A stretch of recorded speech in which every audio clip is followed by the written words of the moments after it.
Di bawah Perlembagaan Persekutuan Malaysia, tanah adalah kuasa negeri. Menurut Perlembagaan Negeri Sabah Perkara 49, semua harta, aset dan tanah yang pada mulanya dikuasai oleh British telah diserahkan kepada Sabah. Maksudnya, tanah Sabah adalah milik dan kuasa Sabah. Menurut Ordinan Tanah Sabah pula, tanah termasuklah permukaan bumi yang dilitupi oleh air seperti sungai, tasik dan sebagainya. Termasuklah juga pelantar benua. Semasa darurat, Kerajaan Persekutuan telah meluluskan undang-undang berkaitan laut, terutama yang menyentuh pelantar benua.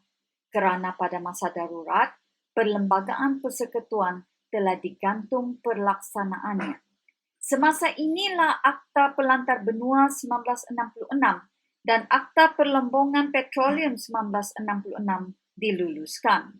Maka bermulalah aktiviti perlombongan petroleum di pelantar benua Sabah dan Sarawak. Namun, pada tahun 2012, darurat telah ditarik balik. Oleh itu, tanah kembali di bawah kuasa kerajaan negeri. Apabila menyedari keadaan ini, Kerajaan Persekutuan meluluskan pula Rang Undang-Undang Wilayah Laut Malaysia 2012 atau Akta 750 yang membolehkan Petronas sekali lagi mengeksploitasi pelantar benua Sabah dan Sarawak. Masalahnya satu, tanah adalah kuasa kerajaan negeri. Eksploitasi Petronas ke atas pelantar benua Sabah dan Sarawak merupakan aktiviti haram dan satu pencerobohan kedaulatan Sabah dan Sarawak.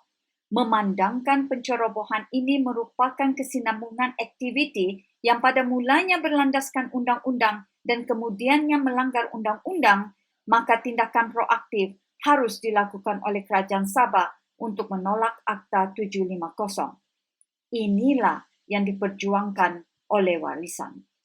Terima kasih juga Ketua Menteri. Saya ingin tanya, menyusul jawapan Ketua Menteri tadi, setuju tak Ketua Menteri bahawa satunya untuk memulakan pemulihan ekonomi masa dan selepas pandemik ini adalah untuk mengambil balik hak kita berkenaan dengan benua continental shelf Sabah, iaitu ditabir di atas undang-undang yang belum diterima dan belum juga ditolak di Sabah, iaitu Territorial Sea Act ataupun Akta Wilayah Laut 2012.